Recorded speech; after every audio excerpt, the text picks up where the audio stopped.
Access Sportsnet Lakers, brought to you by your Toyota dealers. We make it easy. Chris McGee, Robert Horry, big game, James Worthy. We got Mike Trudell down there at the arena. The Lakers with one of their most impressive wins of the season. A sloppy first half, high turnovers, no energy, which we kind of expected in the pregame show. Coming off an 8-game road trip, this is the first game back in L.A.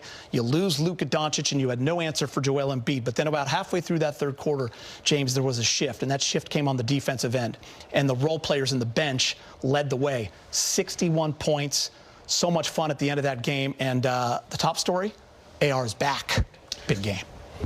Yeah, boy, did they miss him. You see how much he was missed. And, you know, without Luka tonight, after he left the game, you can see how they didn't really skip a beat with the ball in Austin Reaves' hands. He's just as good a creator as anybody in the league, and he did it tonight.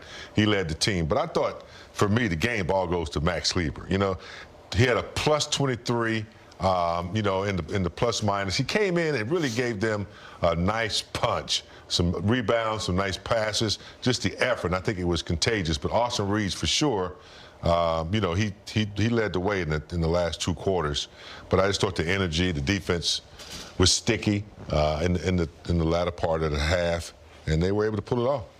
Yeah, 35 points by AR, 12 for 17 shooting, and I think that's the thing that we missed so much. You saw where he was able to get to the paint. He had mismatches. You think about so many guys that are able to blow by guys and get to the hole. He's one of the top guys in the league as far as blowing by and getting to the hole and creating fouls. You think about Luka, you think about SGA, and you should think about Austin Reaves in that category too, because that's what we missed, the ability to get points the easy way at the free throw line. And like James says, not just Max to keep the whole bench. The whole bench. We talk so much about bench scoring, but if you look at the starters, all negative. You look at the bench, all positive. Mm-hmm. That's a sign that they came in and helped you through this crisis, because you think about how, you know, LeBron and Luka were turning over in the first half. The bench came in and stabilized the whole game. Really sloppy first half, too, and it wasn't like the 76ers were shooting the ball very well. They couldn't hit threes either, but when they would attack, there was no rotating, there was no helping, and the Lakers just looked like it was going to be one of those nights where it was going to take them a long time to get going. Then you lose Luka,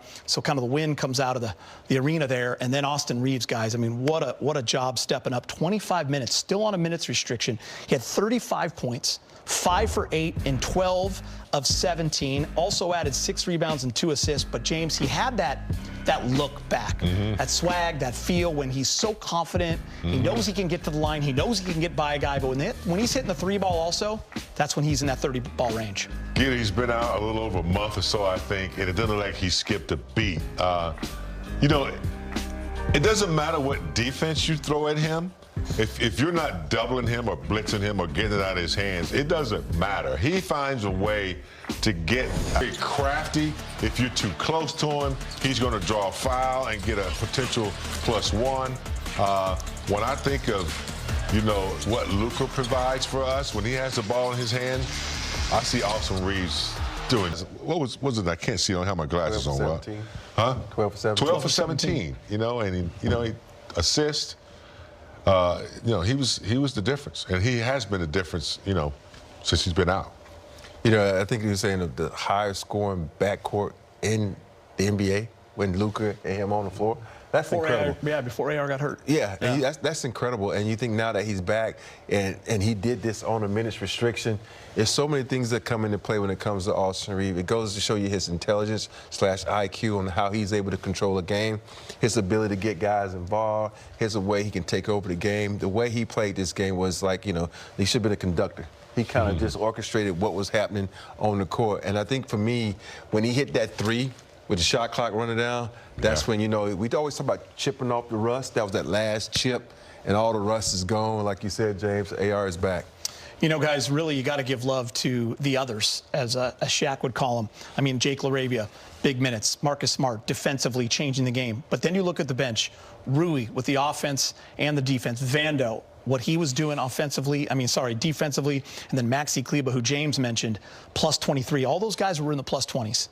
Yeah. And Vando was awesome defensively, but Maxi Kleber getting extra possessions, couple of buckets, just playing their role, thriving, changing the game and impacting the game, James, on the defensive end, which led to great offense. It's funny how bench players, you know, they know their roles. They know they're not the superstars. They know they're not getting shots. So they usually play the game like you want them to play it. And that's why they get those high plus minus versus the starters who sometimes don't come out that way. But it was a nice blend tonight, especially in the second half.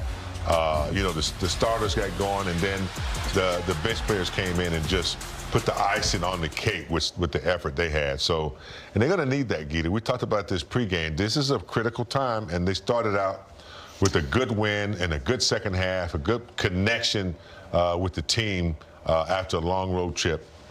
Good win.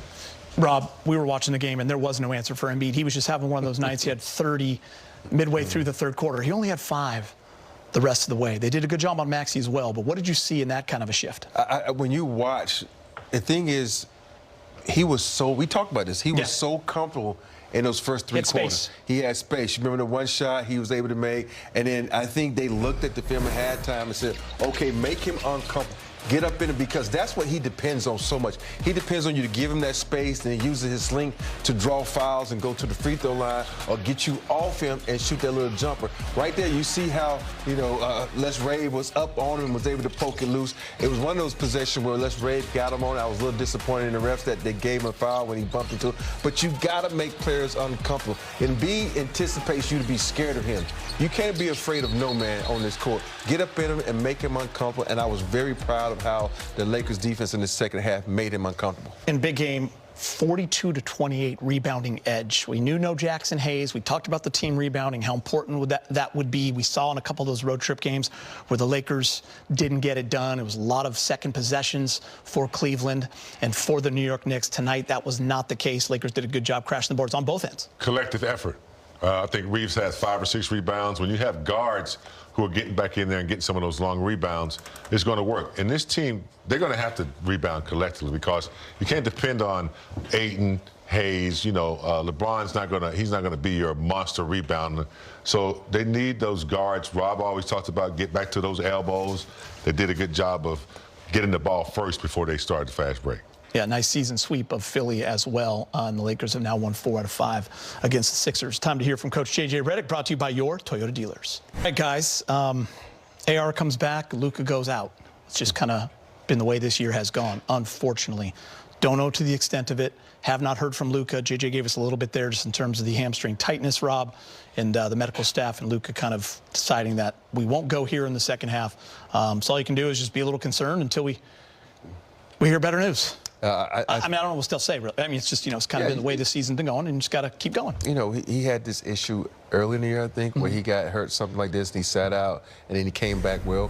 Let's just make sure I'm okay. You played a lot of basketball in the summer. Yeah, I think this is a perfect move. But my thing is, I always look at guys' body movement, and when he was walking back to the locker room, I didn't see a grimace. I didn't see any, like pulling on or touching it. So I think he'll be fine. Okay. I hope he'll be fine. Yes. I mean, he's had a lot of miles on his body. He's played a lot, and so you have to be aware of little soft tissue injuries like that. So it didn't look like it was too severe because he walked off, but sometimes it's like a little pull in there. You just don't want to extend it. You don't want to mess with it. So I'm glad they set him down. All right, let's get you to the highlights. Lakers taking on the Sixers as they return home from an 8-game. Gives the Lakers their first lead on a heave and a hoist. Well, I didn't think he was going to get that one off, but that extra pass was quick. Down, big shot. Watching that, I was so mad that AR was so far back, and then when he made it, there was so many emotions right there. Get up on the line, shoot it. Okay, I get you what you're doing. Austin Reaves. I get what you're doing. Speaking with the media, Mike Trudell. You talked about how I think in Brooklyn after the first shift, right away, how you just wanted to sit down. Was that kind of where the wind was tonight? And if so, how did you kind of push through it? It is always the first 4 minutes of the game when you haven't been playing too much. You get tired fast, and then after that, kind of the second wind kicks in, adrenaline kicks in when it's a game like tonight, and then you just focus on trying to win the game. There are shots and plays throughout the game that matter.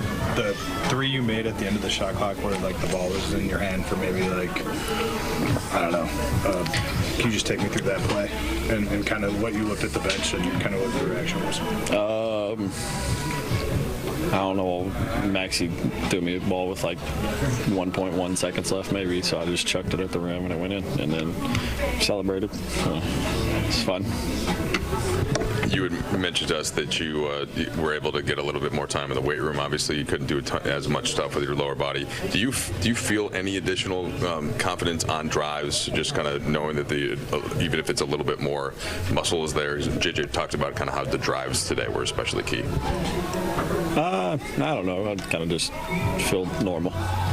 Just feel like myself playing basketball. You were pretty good, but tonight you looked like the guy you were the first month and a half of the season. Did you surprise yourself at all in terms of how quickly you got back to form? No, I mean, like I told Mike on the court, when you get hurt, obviously there's a period where you don't do much, and then for the last 2, maybe 3 weeks, I've been grinding. I mean, I've played many what we call stay ready games. Me, Dalton, Ronnie, and Nick, Timmy, Maxey. I felt bad for them at one point because we were playing every other day, and then they had to suit up for a game. I didn't have to do that, but just the amount of time I actually played, I felt like I was got a good rhythm from that. So I didn't really. I mean, you don't expect to, be great right off the bat, but I felt like we did a good job of, trying to keep as much rhythm as we could. What's the personal satisfaction? You miss a lot of time, and then you come back and you contribute big time to a win after missing all those games. How gratifying for you to do that? Yeah, I mean, winning's the main thing, regardless of, stats. At the end of the day, did you win or lose? That's kind of how I look at the game. There's not many moral victories. You could go have a great game and lose, and I'm not gonna say nobody really cares, because there's people out there that just look at stats, but people that actually know basketball and appreciate the right things in basketball care about winning basketball, and that's what I kind of prided myself on playing my whole career, is trying to play the right way and have fun on the court. Just concern level with Luka. Concern? Or just what's the concern level? I mean, I don't really know. I mean, I talked to him a little bit at halftime. I say a little bit. I walked by him and asked him if he was okay, and kind of just looked at me, and I had to go play. So, hopefully nothing major. We need him. He's our best player and the engine to a lot of the stuff we do. So hopefully we get good news tomorrow, and I wish him nothing but the best, and needs anything here. Impressed with Reaves' play from just coming back? Totally impressed. Usually when a guy's been out that long, you always think it's going to take him 2 or 3 games to get his stamina, get his coordination back. Not Reaves. He came back that first game on restricted minutes, had an impact. Tonight, Luka goes out of the game. They don't skip a beat with the ball in his hand, knock down threes, creating opportunities to get to the free throw line, and kind of led them on the offensive end. So, didn't look like he skipped a beat to me. 50 points in 46 minutes in 2 games, Rob. That's efficiency to me.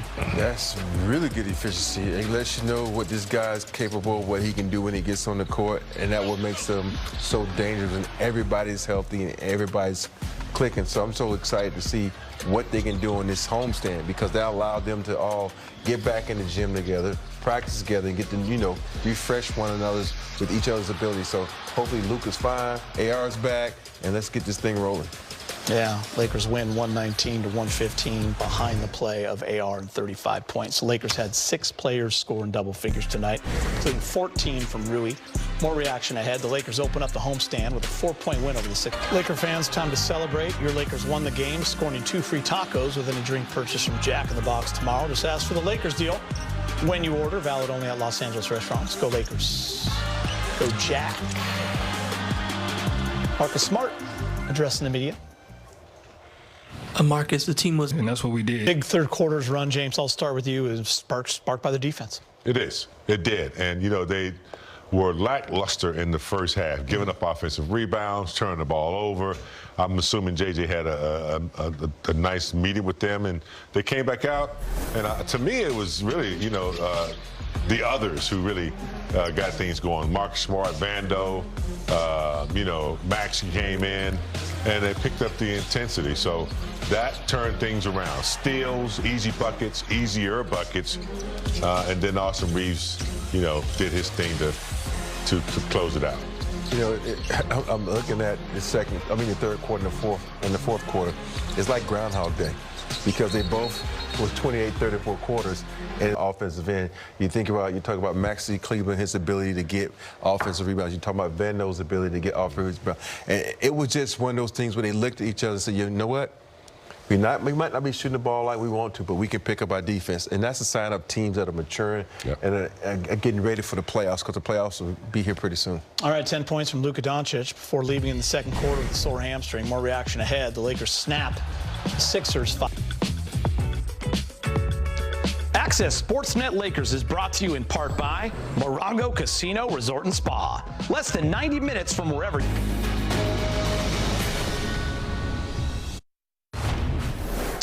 Let's check out the Lakers calendar. 4 games left before the All-Star break, all at home. Saturday against the Warriors, that game's on ABC. Fun back-to-back Monday, Tuesday with the Thunder and the Spurs. And then before All-Star break, you got one with the Mavericks. And then the first game out of the break, Lakers host the Clippers on February 20th. Rui Hachimura, speaking to the media. Rui, so you came out of halftime, and obviously you knew that Luka wasn't going to return, and then Philly went on that deadline.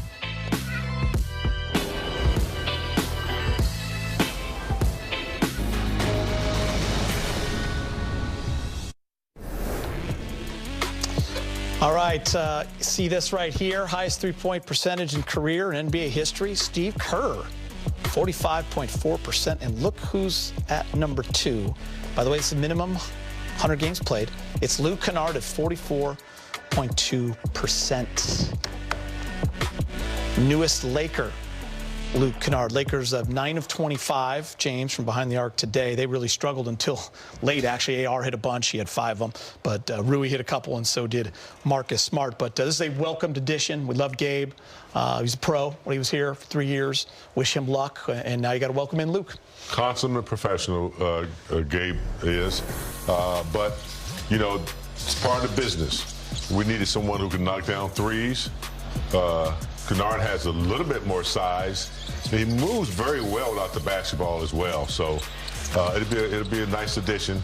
I think as the ball moves like it did in the second half, when the ball starts to pop a little bit more and everyone gets a touch and the defense has to move around, I find that they get three-point shots easier. But Austin was he's just a shot maker. He got his. Marcus Smart hit a couple.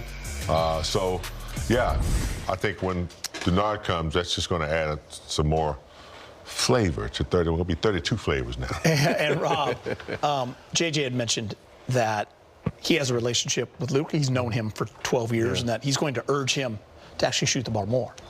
Yeah, it's about getting the ball more. Yeah. I think one of the things that JJ said that I had said earlier is that the fact that when you watch Luke, he's always moving.